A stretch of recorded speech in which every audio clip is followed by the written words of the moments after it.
Assalamualaikum warahmatullahi wabarakatuh.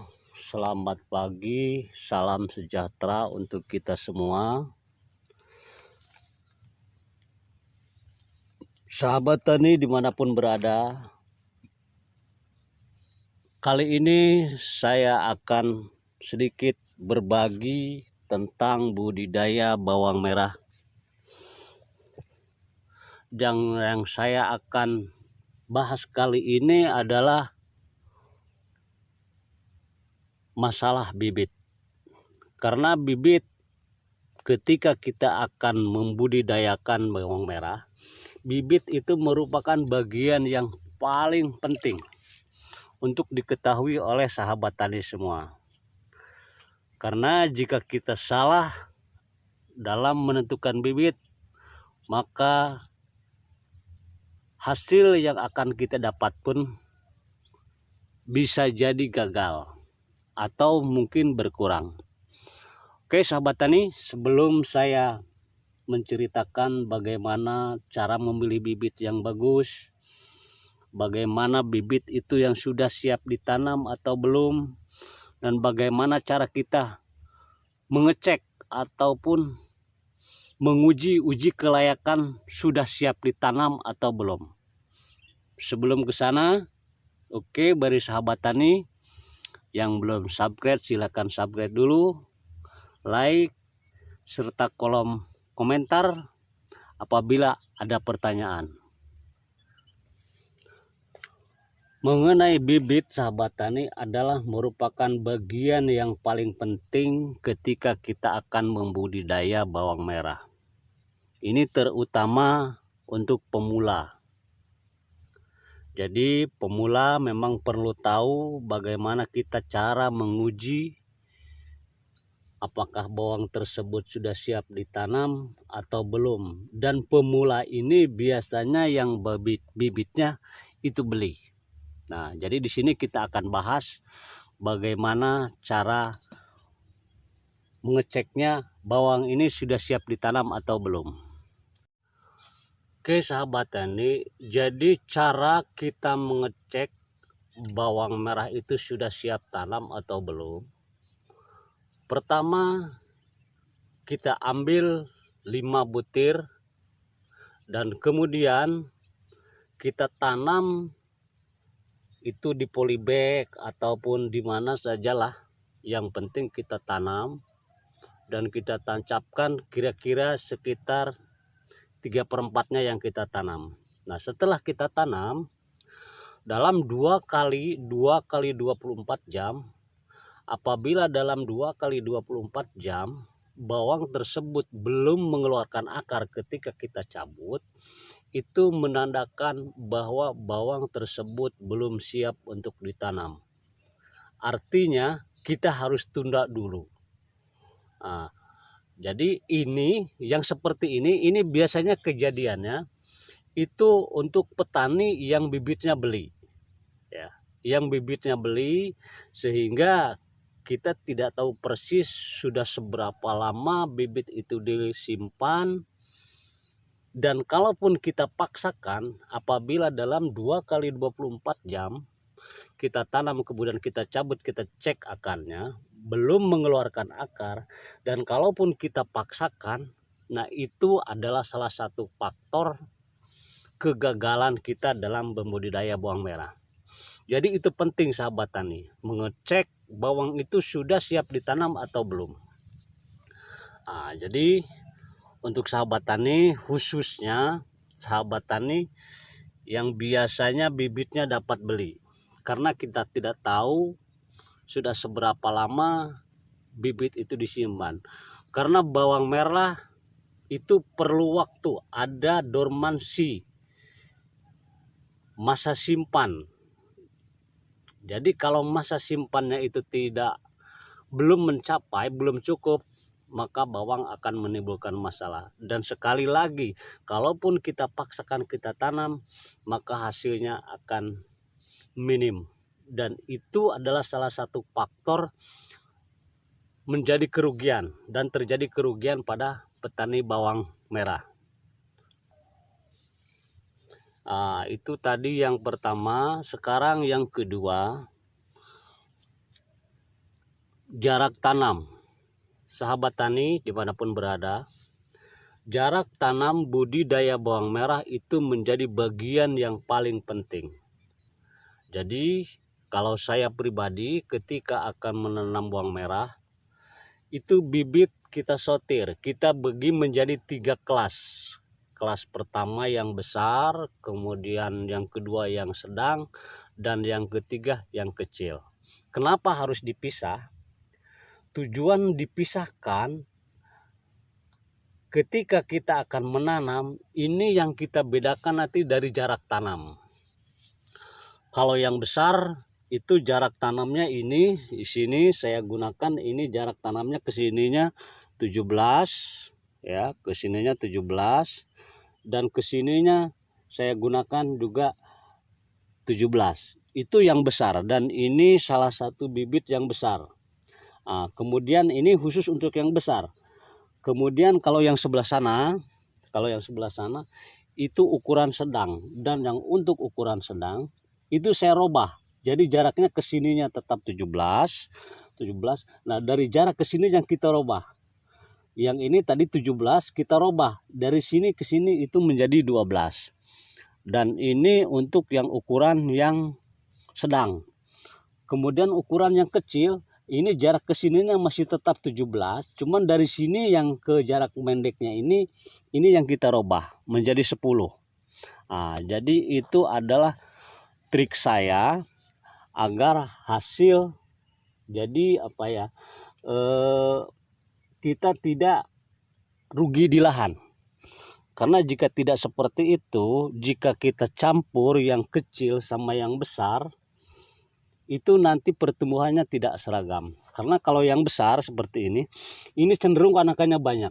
Ini aja sudah 1, 2, 3, 4, 5, 6. Sudah 6. Belum nanti kalau mecah ini bisa mencapai 8 ataupun 10.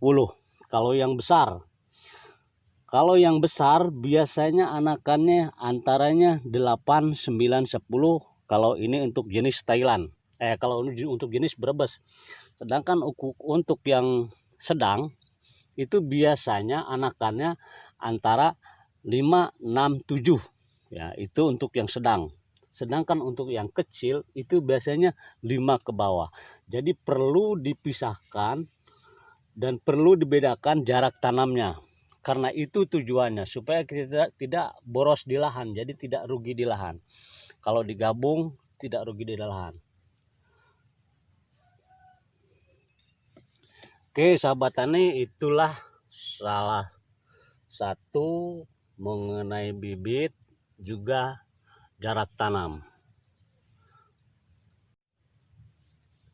Oke sahabat tani, jadi kalau menurut saya dari pengalaman saya, ketika kita akan menjadi petani bawang merah, salah satu faktor yang harus kita lakukan dan harus kita bisa, bahwa kita itu harus bisa membuat bibit ya.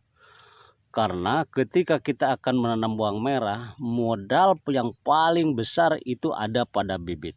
Kalau kita bibitnya beli. Jadi saran saya, ketika kita akan memudihkan bawang merah, itu kita harus bisa membuat bibit. Karena dengan membuat bibit, insya Allah bibit kita akan bisa berkualitas dan kita akan tahu kapan bibit ini sudah siap ditanam atau belum. Jadi tidak ada kejadian seperti gagal tanam, menunda waktu gara-gara bibit belum siap ditanam. Nah, kejadian ini sering saya alami dulu ketika saya belum bisa membuat bibit.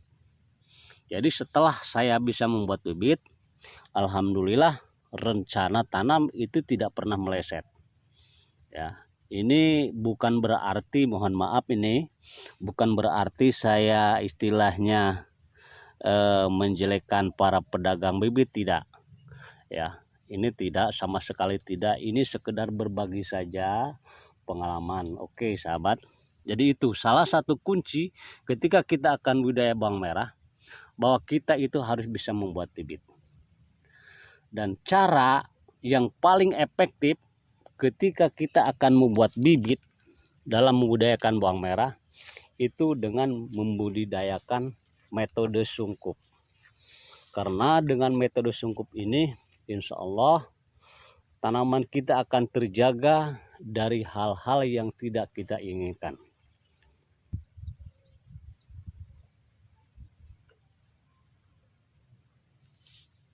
Oke sahabat tani,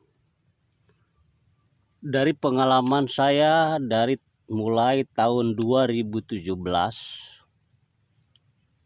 menanam bawang, yang paling efektif adalah dengan menggunakan metode sungkup. Ya, karena dengan metode sungkup insya Allah tanaman kita akan terlindungi, terjaga dari hal-hal yang tidak kita inginkan, terutama cuaca ekstrim, dan ini melindungi 24 jam. Jadi insya Allah dengan metode sungkup kita, tanaman kita, bawang kita akan tumbuh dengan baik. Dan kalaupun kita mau membuat bibit, insya Allah bisa. Jadi salah satu faktor yang memberatkan ketika kita akan budidaya bawang merah adalah bibit. Jadi saran saya, ketika kita akan menjadi bawang merah, petani bawang merah, kita harus bisa membuat bibit ya. Untuk tutorial cara membuat bibit insya Allah nanti saya akan buatkan videonya. Jadi di sini sahabat tani, menanam bawang merah dengan metode sungkup adalah salah satu cara ataupun kesempatan kita, di mana di saat musim hujan orang tidak ada yang menanam ataupun sedikit sekali yang menanam bawang merah. Dengan metode sungkup ini insya Allah walaupun musim hujan akan tetap bisa berjalan dengan baik ya, dengan metode sungkup ini insya Allah. Dan nanti ketika kita panen, biasanya dari pengalaman saya itu harga pun akan bagus ya. Biasanya bulan Januari, bulan Februari, bulan Maret itu harga bawang bagus. Karena kenapa? Karena menanam bawang di musim hujan itu kurang bagus ya, kurang cocok, sehingga sedikit ataupun berkurang orang menanam bawang merah kalau untuk musim hujan. Jadi salah satu cara untuk kita tetap bisa menanam bawang merah ini adalah dengan metode sungkup. Jadi insya Allah dengan metode sungkup kita akan terus bisa tanam dan insya Allah kita bisa panen. Oke sahabat tani, itulah sedikit pengalaman kita berbagi dan mudah-mudahan ada manfaatnya. Jadi itu saran saya, ketika kita akan menjadi petani bawang merah, kita itu harus bisa membuat bibit. Itu karena ketika kita akan budidaya bawang merah, modal yang paling berat yang banyak itu ada pada bibit ya. Jadi kalau kita bisa membuat bibit sendiri insya Allah ya, insya Allah kita akan terus berjalan. Dan dengan metode sungkup insya Allah tidak mengenal waktu. Justru kalau dari pengalaman saya di musim hujan menggunakan metode sungkup ini lebih bagus, lebih efektif dan lebih maksimal. Oke, demikian sedikit berbagi. Apabila ada yang salah saya mohon maaf, dan kepada Allah Subhanahu wa taala saya mohon ampunannya. Assalamualaikum warahmatullahi wabarakatuh.